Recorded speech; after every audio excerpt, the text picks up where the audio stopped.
Great to be here on the House of Wellness. I'm Luke Darcy, and always nice to catch up with Stanley, Jacqui Felgate, Dr. Nick Carr. I hope you're all happy because Australia has been voted one of the top 10 happiest nations on earth. This is right, Darcy. It comes from the United Nations, and it's the World Happiness Report, which is basically a snapshot of the wellness of every country around the globe. So can you tell me who came out on top? Well, I can actually, because I do know this. Finland. I've always wanted to go to Finland. They are a pretty incredible group of people, the Finns. They're known for being really welcoming. They love random acts of kindness, and their education and health systems are first class. So well done to Finland. Absolutely, but they're doing something right in the Scandinavian countries because Finland's neighbours, Sweden, Denmark and Iceland, all came in the top 5, with Australia coming in at number 10. And this year's report focused on the well-being and happiness at different stages of life. And in the USA, it was the reduction in well-being of people under the age of 30 that drove that country way down the list. Because young people, they just describe themselves as being much less happy than previous generations. And that's actually a new trend. So it's being seen as a bit of a red flag.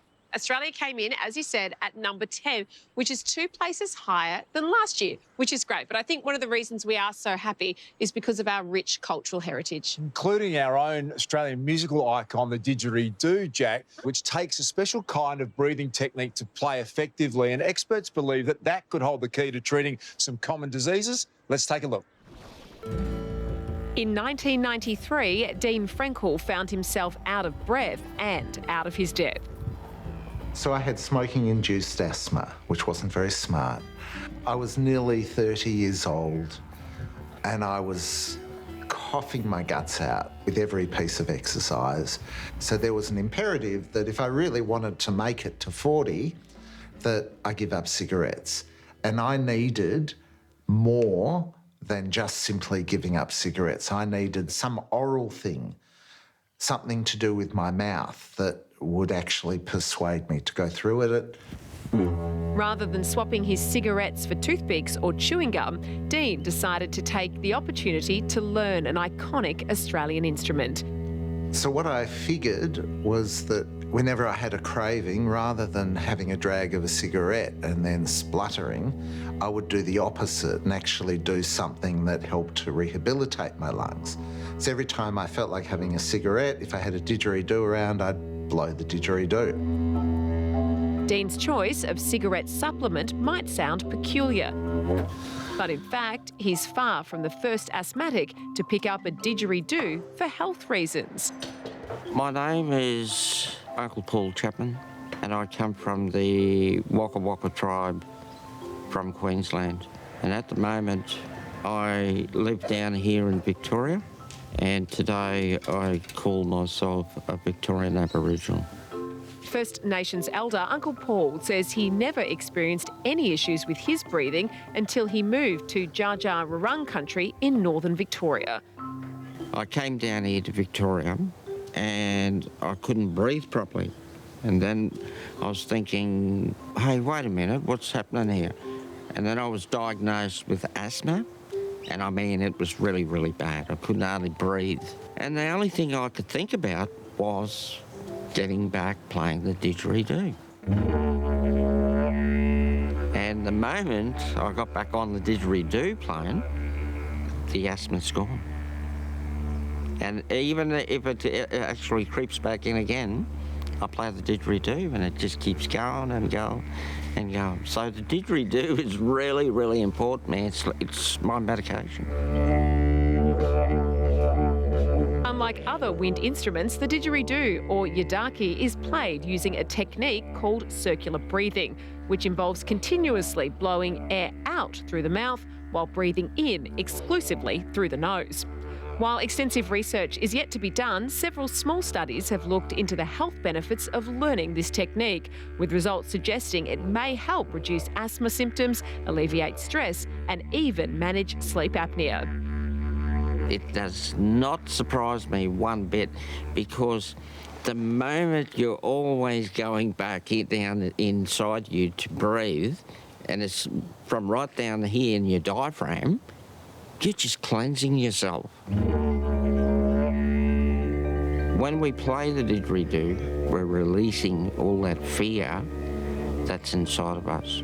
And it just calms you down. It puts you in a better place, you know, mentally, physically, spiritually. When I first start out teaching the young boys, they get to the end of it, I can't do it, I can't do it. I'm going to die. I feel like dying, you know. And I say to them, look, I'm not going to ring up AAA. We don't think about our breath. There's two times we think about it. One is when we're dying. The other is when we're in pain. It's something that keeps us alive. And we take it for granted about what we're actually inhaling inside of us. 30 years on from inhaling his last cigarette, Dean firmly believes the didgeridoo is responsible for making his lungs bounce back stronger than ever. Initially, it was because I wasn't having the cigarette. And then I started timing how long I could hold one didgeridoo breath, and that started getting longer. And because didgeridoo is a whole breath exercise, each time I would blow it, it was doing really good things for my lungs.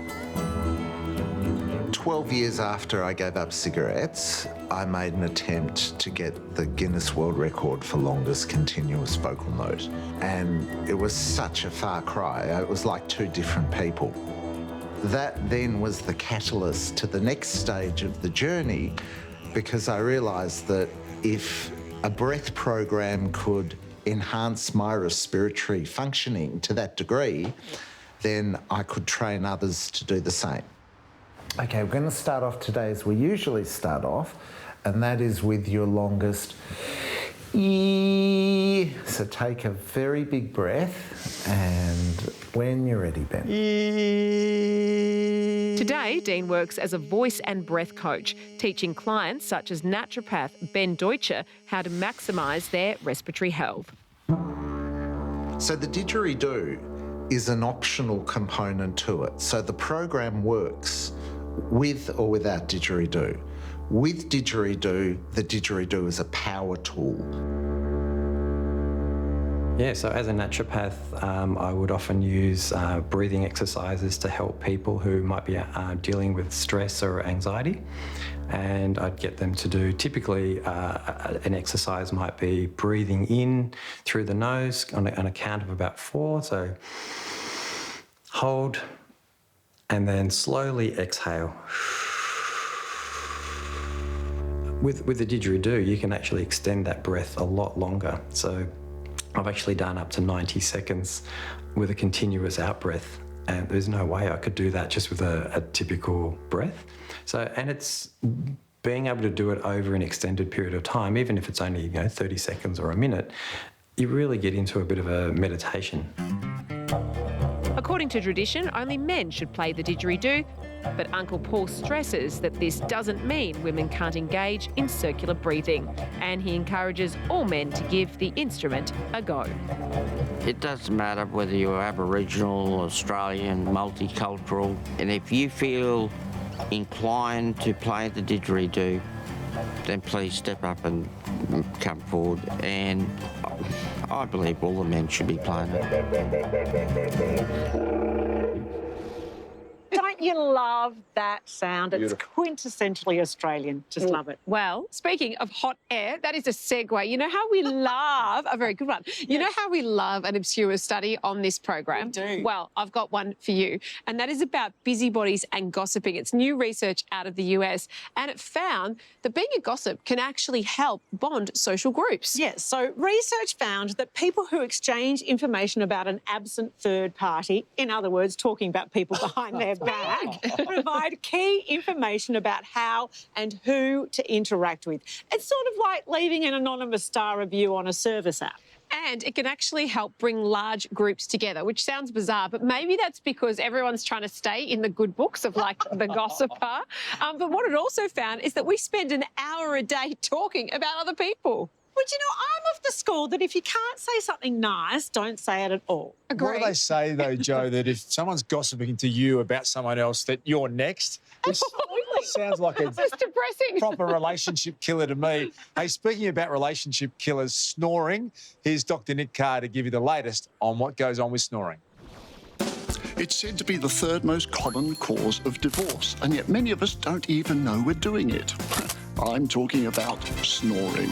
Now, back in medieval times, snoring was seen to be a sign of demonic possession. But the less interesting truth is it's due to respiratory obstruction. From things like a blocked nose, enlarged tonsils, being overweight, too much alcohol before bedtime, all sorts of reasons. Now, we all snore from time to time, but 30% of women and 40% of men snore all the time. And the volume can range from 50 decibels, which is like the hum of a refrigerator, through to a full 100 decibels, which is like a chainsaw or a passing train. Now, if your snoring is that bad, and particularly if you're waking, choking or gasping, there's a good chance you're suffering from a severe problem, sleep apnea. So straight down to your doctor. Now, it's not just the snorer that's affected, but also the snorer's partner, who lose on average over an hour's sleep every single night. That's really annoying. Now, most snoring happens when someone's lying on their back, so a dig in the ribs can help move them onto their side, at least temporarily. But sadly, there's no quick fix for snoring. Pinching them hard on the big toe? Ow! Old wives' tale, I'm afraid.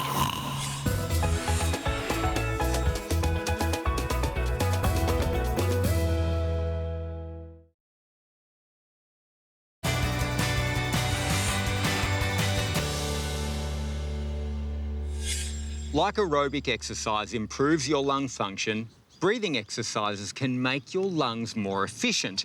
And there's a real swell of interest at the moment around breath and breathing. Courses, workshops, information overload.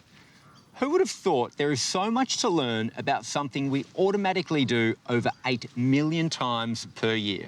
So let's take a deep breath and find out more.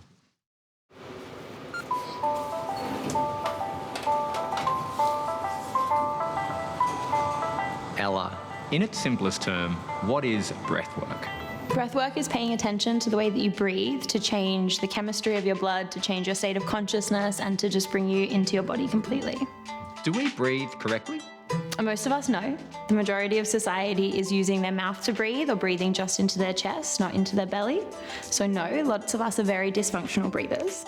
Hold up, there's going to be a lot of people watching this who go, yeah, of course I breathe through my mouth. That's what it's designed for. Please explain. Our mouths are not made for breathing at all whatsoever. Our mouths are made for eating and kissing and talking and breathing when there's a practice behind it, like an intentional mouth breathing practice. Beautiful. Habitual mouth breathing is not it.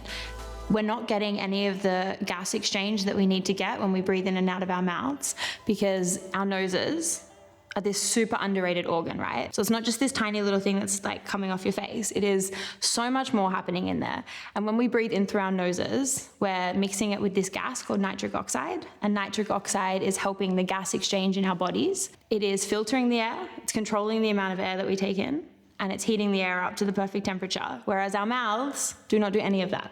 Our mouths just take it in, there's way too much happening, there's no nitric oxide being mixed in there, and yes, it's keeping us alive, but at what state? Making them deep breaths in through the nose, feeling that belly rise, your ribs expand, your chest rises, you let it go out of the mouth. How hard is it to go from a mouth breather to a nose breather? It's actually quite hard because our noses fall under that if you don't use it, you lose it kind of category. So a lot of us have become mouth breathers and our noses have actually stopped working. So it is a little bit hard if you have been a habitual mouth breather. It does take a little bit of time and practice to get your nose back and open and flowing again properly, but it is so worth it. Now in through the nose for 1, 2, 3, 4, hold. What are the health benefits mentally for breathwork? Oh my God, the limit doesn't exist. There's so many. You can look at it in each way. There's the scientific health benefits where you're like increasing your vagal tone by putting yourself into different stress responses to then relax into the stress response in the different breath holds. You are relaxing your body, you're bringing yourself into your parasympathetic or your rest and digest, and the majority of society sit in their sympathetic nervous system constantly. So just that moment for themselves to come into their bodies is going to make them feel incredible. There is the spiritual, which is like the magic and the things that you can't explain and the different sensations that happen to your body and like the revelations that you have with yourself. It helps your sleep. It just helps everything, really. Every breath in is as full as it can be. You soften your body, you let it go on every exhale. Who's breathwork good for? Everyone. Absolutely everyone, because there's different kinds of breathwork practices. Like you're not going to put someone who's pregnant into one of the spicy sympathetic classes, and you're not going to put someone with a heart condition into those classes, but you would put those people into a really slow, gentle, parasympathetic, deep breath kind of class, whereas then you put me and you, no heart conditions and not pregnant, into that spicy class, and we're just going to evolve into that response. Like everyone can benefit from breathwork, and that's the thing that I find the funniest is when people roll their eyes at breathwork as a practice, and it's like, take away everything else out of your life. Like you can live without steps, you can live without water, you can live without food, you can live without all of these things that you prioritize because that's healthy, but you're not paying any attention to the way that you breathe. You're not spending any time noticing how you're breathing, but you're worried about everything else. Straight back in, 2, 3, 4, let go. Why did you get into it? I thought it was absolute ludicrous. I was like, I don't need breathwork. Breathwork's not for me. And I was a very different person. I was very stuck in my stress response and very stuck in what had happened to me in my life. I'd done all the talk therapy, and then that hadn't stopped the gravitational pull towards the low vibrational behaviors that I found myself in. And then I surrendered to a breathwork session one day, and I laughed at the guy who was explaining everything, and I thought, you sound a little bit crazy, and you're telling me that all that's going to happen from a deep breath. And then lo and behold, now here I am saying, yes, that is all the things that happened, and yes, that was the most life-changing moment for me. So I was desperate for something to help me feel like I was safe in my body, and breathwork was that for me. Back in, 2, 3, 4, 5, let it go. I would love everyone to feel empowered. I would love everyone to understand that breathing isn't just this thing that our bodies do. And yes, it's part of our nervous system and we don't have to pay any attention to it, but it is a tool that you always have with you. It has the power to completely change your state in 4 deep breaths if you allow it to. And I just don't think that people understand that we have this within us the whole time. And I would love everyone to know that they are very powerful. We use our breath every day without even really thinking about it, and I think we take for granted that incredible power that it has over how we think, feel, and even perform. So if you're feeling stressed, anxious, or overwhelmed, perhaps tap back in to that innate power that we hold within and use your breath to really change how your body thinks and feels. Breathwork could be for you.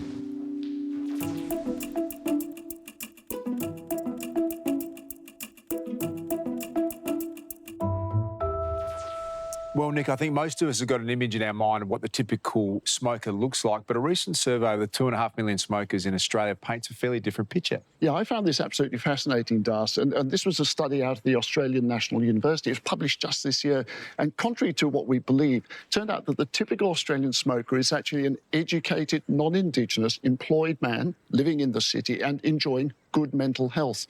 And the thing that was unique about this study is most of them compare smokers with non-smokers, whereas this was the first to look at actually who typical Australian smokers really are. It is interesting, isn't it? I wonder whether the price of cigarettes has got something to do with that. Interestingly, the heat's not so much on smoking at the moment, Nick, as opposed to vaping. There was some new legislation introduced at the start of the year and some tougher restrictions to come. I think every parent's concerned about vaping and got a thought on how we need to try and restrict it. Let's catch up now with Jacqui Felgate.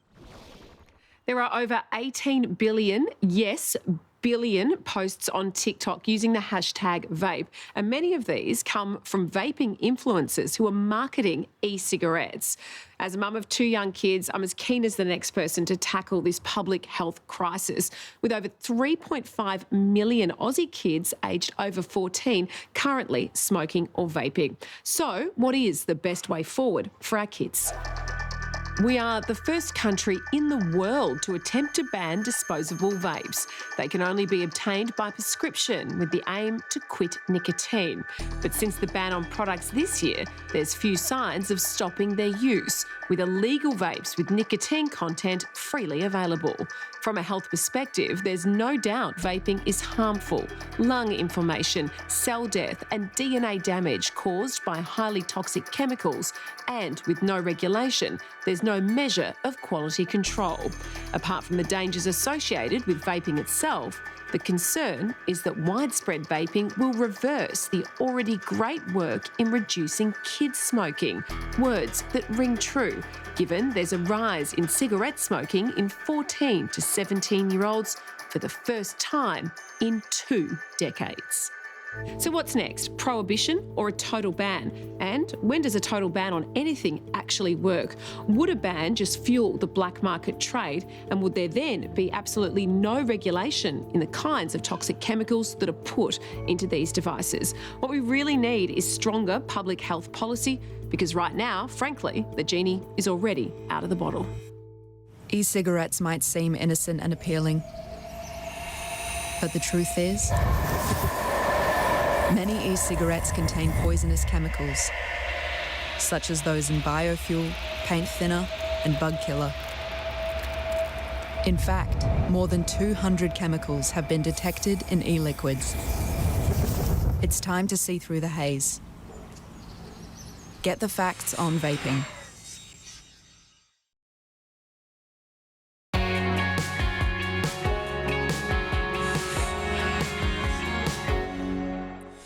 Now, Jack, one trend I've noticed amongst my friends who have older kids is that adult kids are staying at home much longer, or they're returning home after being in the outside world. So true. And I think a lot of it comes down to the cost of living, doesn't it? These kids are having to move in with maybe 3 or 4 other people just to afford to pay the rent. And then they have to get a rental, which is hard enough in itself. The queues are huge. Absolutely, Jack. And how's this for a change in habitation? 54% of young men aged 18 to 29 are still living at home, which is a leap of 8% on 20 years ago. And for young women, it's an even greater jump, with 47% of women still living at home.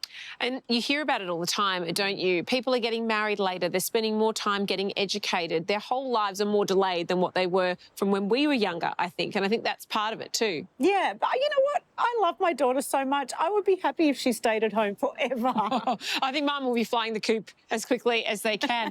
But let's talk now about kids and getting them out. And I don't mean out of the house. I mean out. Yeah, out. And one thing any woman who's ever had a baby or is about to will tell you they need, and that is a cheerleader support crew by their side. I get called a birth bestie, I'm an auntie to a lot of babies, and, you know, it's a part of aspect that people will always say, you will always be part of their journey. They'll always know. It's different to an obstetrician and a midwife, because I see they're already what it's like at home as well. Hi, Ness, how are you? People always ask me, why didn't I choose to become a midwife versus a doula? I wanted to be, you know, not behind the system. I wanted to be with them in their raw component when it came to birth. And yes, a midwife is, and I work with beautiful midwives, but I wanted to be in a different type of role, you know, being on their journey, being that call of contact at any point is, you know, something that I cherish and I like to do. So how are you feeling? Yeah, I'm feeling really good. Just a bit sore. I remember I spoke to my mother when I was starting my training, and I explained what a role of a doula was, because obviously people don't understand what a doula is most of the time. And my mum went home and she said to me, oh, my grandmother in the southern Italy. I remember as a child she would get up in the middle of the night and assist a midwife. She was there to keep them calm and help the midwife deliver the baby. And so I did research and found out that My great-grandmother in south of Italy was a doula, so it's in me, through my blood. How are you feeling about birth? I'm terrified, but I know that I have a good team up my sleeve. Yeah.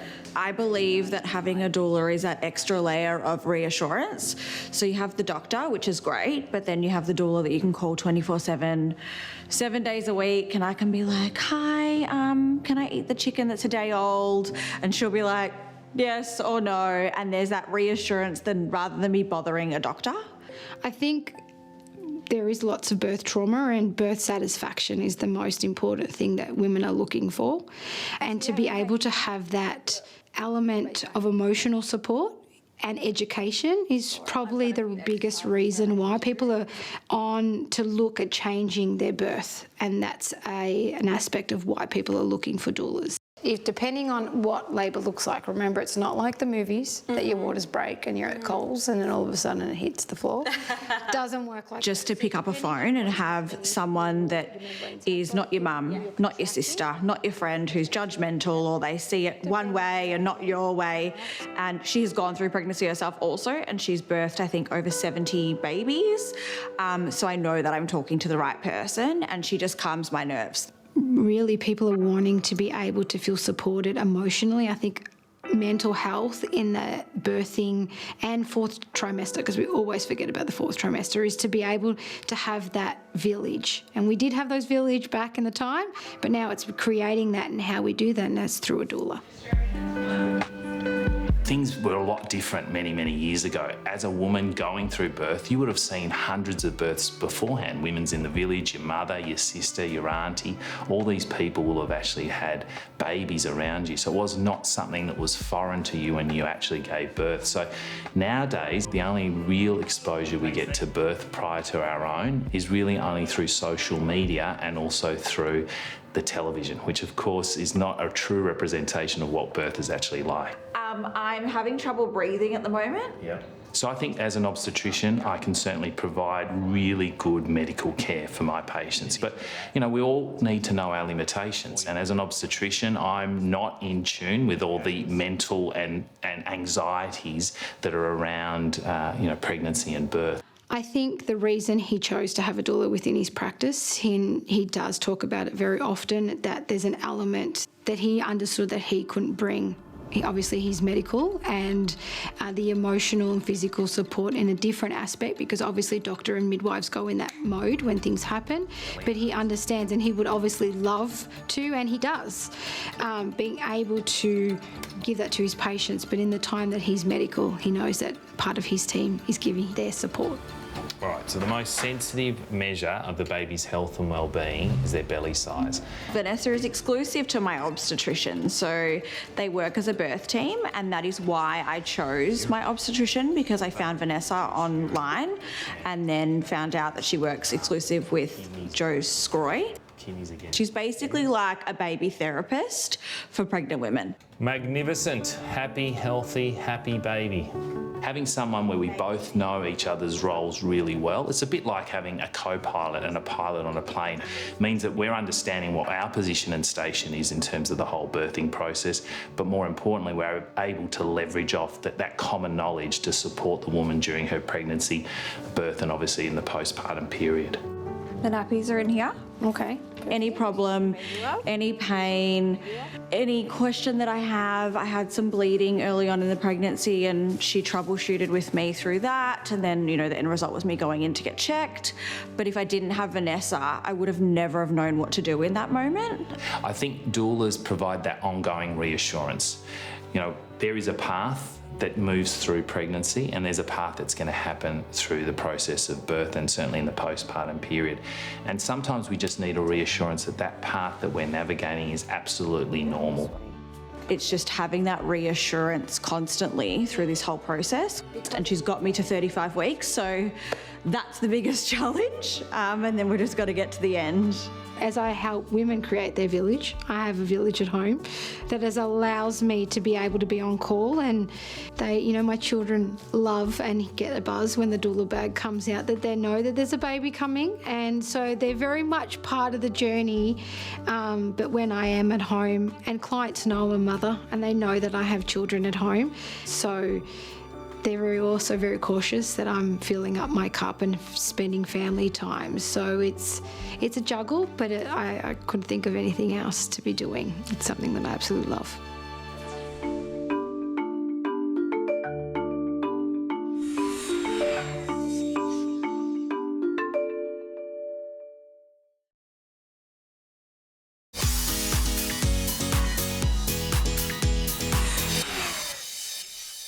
We all know that our skin can start to feel a little bit drier as the cooler months approach, but just because the weather is changing doesn't mean that our makeup has to. Nude by Nature's high-performing, 100% clean and natural makeup-based products help to deliver moisturising and nourishing ingredients to the skin, keeping them hydrated all year long. So today we're going to do a bit of a look that's meeting skincare and makeup together, and it's going to leave you hydrated, dewy and glowy. How's that sound? Perfect. First up, the Perfecting Primer in Hydrate and Illuminate contains hyaluronic acid and olive fruit oil. What a combo.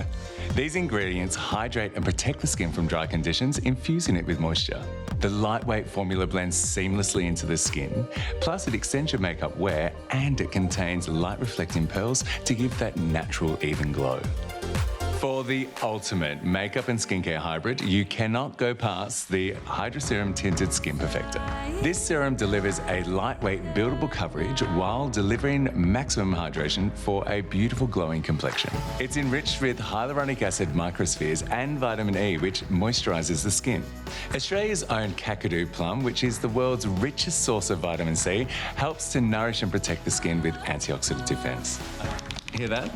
Yeah. That's the agitator ball. So basically, because it is a beautiful serum formula, all of the pigment will eventually sit at the bottom. So the more you shake it, the more coverage you will get. And just gently blend it into the skin.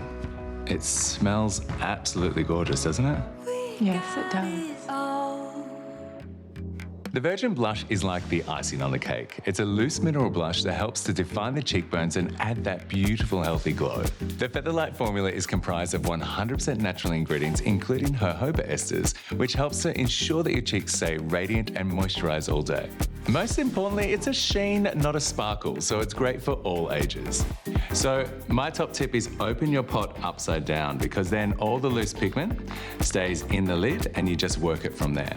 You've got a lockable sifter, so it's not all going to spill, but just a little tap on the base, you get your product out, and hey presto, you use from the lid. Now build to your desired level of glow. My mum personally loves this product, so uses one a month, whereas most people, this blush would last you a couple of years. And there you have it, a beautiful, glowing, hydrated makeup meets skincare look. How's it feel? It feels nice. It feels like I'm not wearing much. And it's good to know that you're wearing makeup with 100% natural ingredients that is really good and hydrating to the skin. And of course, being nude by nature, we don't test on animals. So it's makeup that you can feel good about wearing and nearly as good as you look wearing it. Some great tips there about clean, fresh skin. And speaking of fresh, who does the cleaning in your house? It better be you. I'd like to say that I share that equally with Beck, Jack, but she might have a different thought on that. With 4 kids and Dennis, it feels like you're cleaning constantly in our house. I don't know about you. Same. It's a disaster. But on TikTok, a Canadian woman has amassed millions of followers for her amazing cleaning videos. It's not just the before and after pics that have captured everyone's attention. She does it 100% for free. Her name is Brogan Ingram, and her TikTok account is called Not the Worst Cleaner, and she cleans for people who've got physical and mental health challenges. And as you said, the brilliant part, she does it all for free. Not the Worst Cleaner. I love that name. And what she wants to highlight, actually, is the link between cleaning and mental health, because people who suffer depression often have messy rooms, whereas a clean, fresh home is good for our mental health. Yeah, what a brilliant, positive story that one is. And we now know that there are a lot of really healthy cleaning product alternatives. Some of those old toxic cleaning materials literally literally take your breath away. Well, does oven cleaner certainly springs to mind as one of the worst. So here's Dr. Warwick Teague with some helpful advice about the dangerous mix with having curious little ones in the house and toxic chemicals. Every year in Victoria, about 270 children are brought to the emergency department of a hospital because they've taken a poison from their home environment and swallowed it. They'll often be leaning forward, they'll be dribbling, they'll be spitting up their saliva because they're unable to swallow.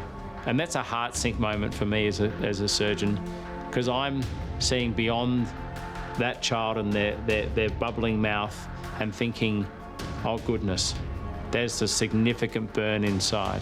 My mind is going forward into the next weeks, months and years ahead, because these are children that are going to need stretching of their scarred swallowing tube, the esophagus. So over the next year or two, they might have 30, 40, 50 times back into hospital. And you just know that, but for prevention, none of this would be happening. And you just wish that you could wind back the clock and go back and make that environment safe.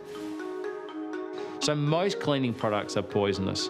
Medications often should be thought of as poisons. Button batteries should be thought of as poisons. And we need to take these and prevent a child having access to them. We need to bring them up out of reach. The reality is that most people put them under the laundry sink or under the kitchen sink. That is not a safe place. And they also need to be behind locked doors. And the next important aspect is to always keep poisons and medicines and other things like button batteries in their original packaging. Many of these bottles or devices will have a child safety element. They'll prevent the curious child being able to unscrew the lid and to drink from the bottle, for example. In the event that this does occur, it also is important that a parent knows exactly what a child has had. Early recognition that a child has swallowed something dangerous is at the heart of successfully looking after that child and avoiding tragedy. There's a group of children in whom it is less easy to recognise that they've swallowed something dangerous. They might be able to verbalise that they've done that, or they might be unwell, they might be spitting up their saliva or vomiting. And these might be soft signs that the parent is thinking, I'm worried that my child may have swallowed something dangerous. A very quick look around to see if there's anything to suggest that that would be the case is important. But if you have any concerns, calling the poisons information line and expressing those concerns and getting their expert advice is essential to bringing your child quickly to safety.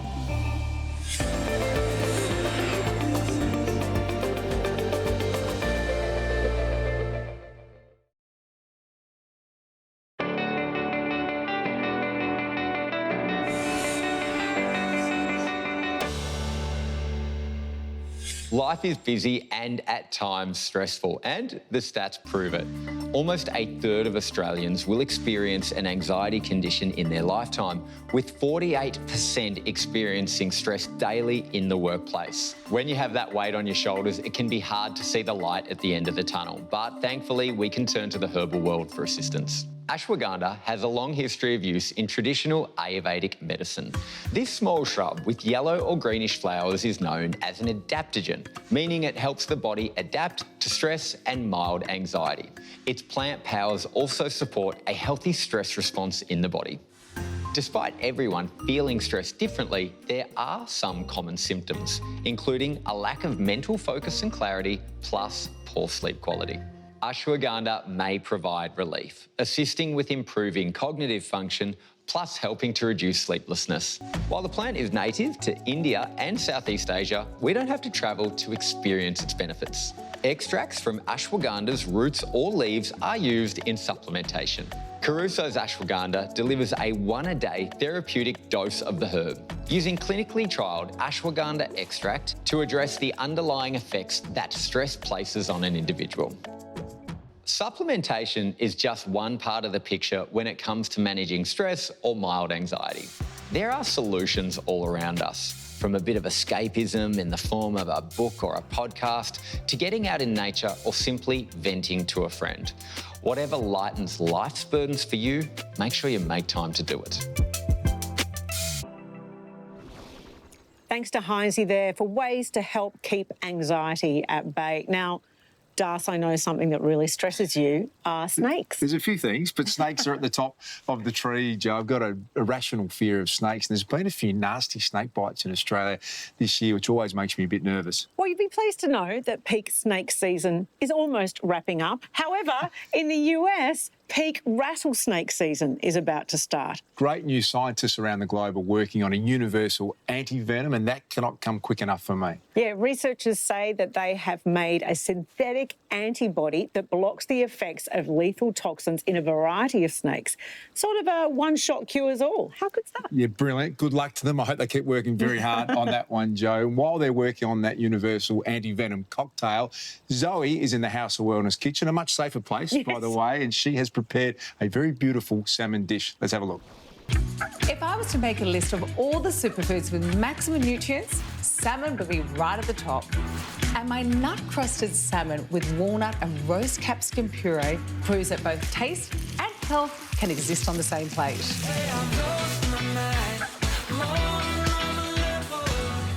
I'm starting with the puree, which has the subtlest hint of sour and bitter, but still appetising flavours. Garlic, lemon juice, smoked paprika and cumin. Plus, adding walnuts will help thicken up the mixture. Char grilling the capsicum before blitzing with the other ingredients will give the puree a divine smoky element, which will pair perfectly with the delicate mildness of the salmon. Like other fatty fishes, salmon is rich in omega-3 nutrients. Nuts, salt and pepper make up my crunchy crust today. But for something more traditional, switch for panko breadcrumbs. Extra virgin olive oil helps the mixture stick. Now, make sure you coat it well because you want a crunch with every bite. I like my salmon a little underdone, so just sear in the pan on medium heat. But if you want it fully cooked, pop it in the oven on 180 degrees Celsius. Time to plate up. I'm absolutely loving the colour and the contrasting textures here. It's a delight for all the senses. And what about the taste? Now that's a swish tasting fish.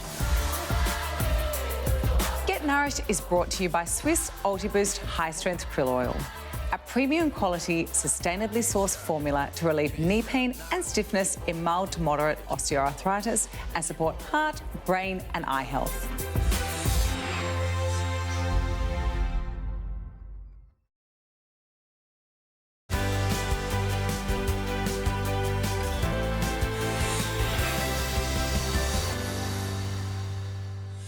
I tell you, I wouldn't mind booking a trip to Finland to find out just how happy they are. Well, it's nice to say you live in the happiest country on earth, Joe, but I suspect that comes with a bit of pressure at the same time as well. Agree. One wrong move as a tourist and it's all over. Right, meanwhile, in nearby Netherlands, which, by the way, came in at number 6, so did pretty well, the city of Utrecht is more focused on going green than happy because they've taken a waterway which was paved over and turned into a multi-lane motorway back in the 60s, and they've turned it back into its original canal. So now, instead of all those cars, you can see little ducklings swimming by. Oh, that is very beautiful. But what about the office and residential building that is doubling as a vertical forest? It's called Wonderwoods and includes over 20,000 plants and trees. It's pretty incredible, isn't it, Joe? And they have heaps of rain in the Netherlands, so they collect all that water in the basement and then just pump it back up to feed those plants. Nick, I understand the cost of running that is about $100 Australian a month, which when you think about it is about the cost of a bunch of flowers. So simply brilliant. What a great idea. That's all we've got time for today. Thanks to Joe, thanks to Jack and Dr. Nick Carr. Tune in to House of Wellness Radio with Luke Hines and Gerald Quigley every Sunday. Big thanks to our friends at Chemist Warehouse. It's bye for now.